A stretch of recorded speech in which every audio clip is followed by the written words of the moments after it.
दोस्तों, ऑफिस एक ऐसी जगह होती है जो कि हमारा दूसरा घर होता है, क्योंकि हम अपने पूरे दिन के 8 से 9 घंटे ऑफिस में ही बिताते हैं। लेकिन जब वह घर ही हमारे साथ कुछ ऐसा कर दे जिससे कि हमारे रूह कांप जाए, तो उस ऑफिस में काम करने का मन नहीं होता है।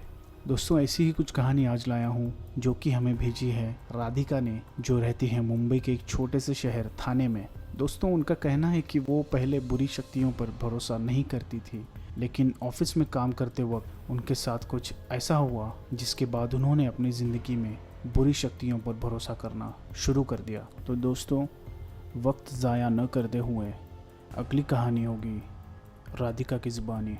हेलो गाइस, मेरा नाम राधिका है और मैं 24 साल की हूँ और मैं मुंबई में रहती हूँ। दोस्तों, वैसे तो मुझे रील्स बनाने और फ़ोटोशूट बहुत पसंद है, लेकिन साथ ही साथ मैं एक कंपनी में काम करती थी जो कि शेयर्स में डील करते थे। ट्रेडिंग्स के डिपार्टमेंट में मैं एज एग्जीक्यूटिव काम करती थी। दोस्तों, ये कंपनी का एनवायरनमेंट मुझे बहुत पसंद था। कैफेटेरिया बहुत बड़ा और अच्छा था। फिर साथ ही साथ में एक गार्डन था जिसमें सारे एम्प्लॉयज़ अपना खाना खाने के बाद वॉक किया करते थे। यहाँ मुझे तकरीबन 7 महीने हो गए थे और सब कुछ एकदम मस्त चल रहा था।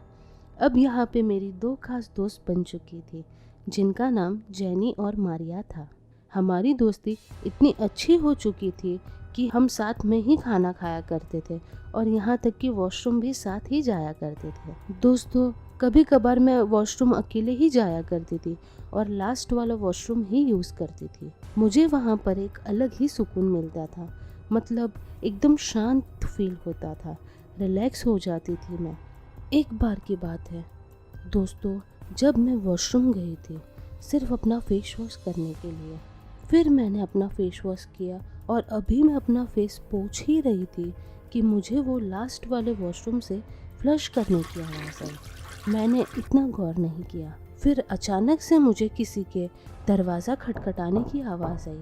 फिर मैंने सोचा कि ऐसा कौन हो सकता है जो अंदर से ही खटखटा रहा है। मैंने दरवाज़ा खोलने की कोशिश की, फिर मुझसे दरवाज़ा नहीं खुला। फिर मैंने वहाँ एक लेडी स्टाफ थी, उनको बुलाया। उन्होंने कोई रिएक्ट ना करके मुझे चुपचाप जाने के लिए कहा। मैं थोड़ा चौंक गई। ये कैसी औरत है जो कुछ ना करके मुझे चले जाने के लिए कह रही है। फिर मैंने सोचा कि शायद वो किसी और की मदद से इसको ओपन कर लेगी। दोस्तों, एक दिन की बात है जब मैं और मेरी दोनों खास दोस्त खाना खाने कैंटीन में बैठे हुए थे। तब जेनी ने कहा, यार मुझे एक फ्रेंड ने कहा कि अपना जो फ्लोर है ये हॉन्टेड है। मैंने बोला, क्यों, ऐसा क्या हुआ है यहाँ पे? फिर उसने कहा कि इतना तो मुझे नहीं पता, लेकिन उसने मुझसे ऐसा कहा।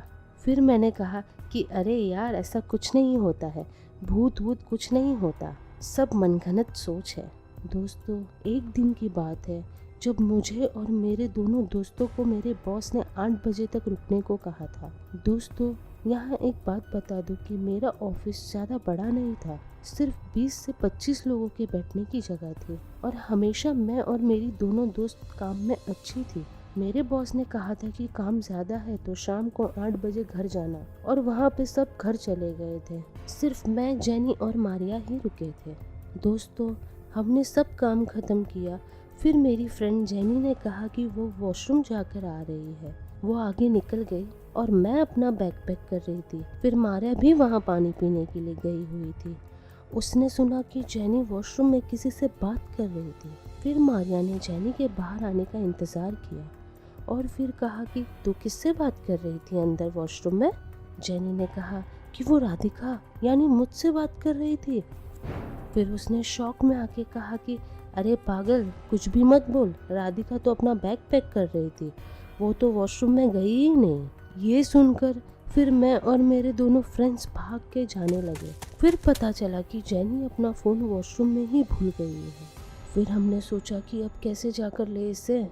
फिर मैंने कहा, जो भी हो, भगवान का नाम लेकर हम तीनों एक साथ वॉशरूम गए और फिर हमने जेनी का मोबाइल फ़ोन बहुत ढूंढा, लेकिन वो कहीं नहीं था। जेनी ने कहा कि अरे, मैंने अपना फ़ोन यहीं बेसिन के यहाँ रखा था। फिर मैंने कहा कि रुक, मैं कॉल करती हूँ तेरे नंबर पर। फिर फ़ोन रिंग हो रहा था पर उसका फ़ोन साइलेंट मोड पर था। तो हमने ध्यान से सुना कि फ़ोन के वाइब्रेशन की आवाज़ आ रही थी। हमने ध्यान से सुना तो वो फ़ोन उसी लास्ट वाले वॉशरूम में मिला जहाँ से मुझे उस दिन खटखटाने की आवाज़ आ रही थी। फिर जेनी ने कहा कि मैं तो इस वॉशरूम में आई ही नहीं, तो ये फ़ोन यहाँ कैसे आया। फिर हम तीनों ने एक दूसरे के चेहरे पर देखा और भाग भाग कर दूर तक गए। दोस्तों, मुझे तो शटर बंद करने में भी डर लग रहा था। दोस्तों, उसके पहले मैंने मेरे हाथ में जो बिस्लेरी के पानी का बोतल था उसको आधा शटर बंद करके अंदर फेंका और दोस्तों वो बोतल अंदर से फिर से किसी ने बाहर की तरफ फेंका। दोस्तों, बस इतना होना ही था कि मेरे दोनों दोस्त रोने लग गए और वहाँ से भाग गए। दोस्तों, मैं इतना नहीं डरी। फिर मैं वहाँ सिक्योरिटी के पास गई और मैंने उसको सारी घटना बताई।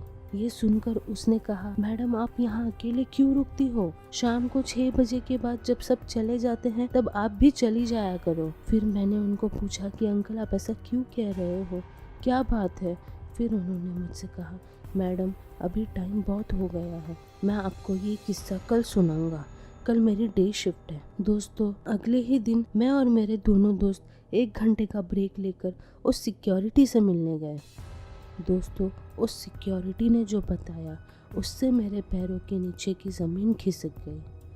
दोस्तों, उसने कहा कि 2 साल पहले की बात है जब यहाँ पर एक लड़की काम किया करती थी। वो काम करने में अच्छी थी, होनहार थी, लेकिन उसको ब्लड प्रेशर का प्रॉब्लम था। तो एक दिन की बात है जब वो वॉशरूम गई हुई थी, एकदम लास्ट वाले में, वो बैठकर अपना मोबाइल देख रही थी। अचानक से उसका ब्लड प्रेशर हाई हो गया और उसको कुछ सूझ नहीं रहा था। उससे दरवाज़ा भी नहीं खुल रहा था।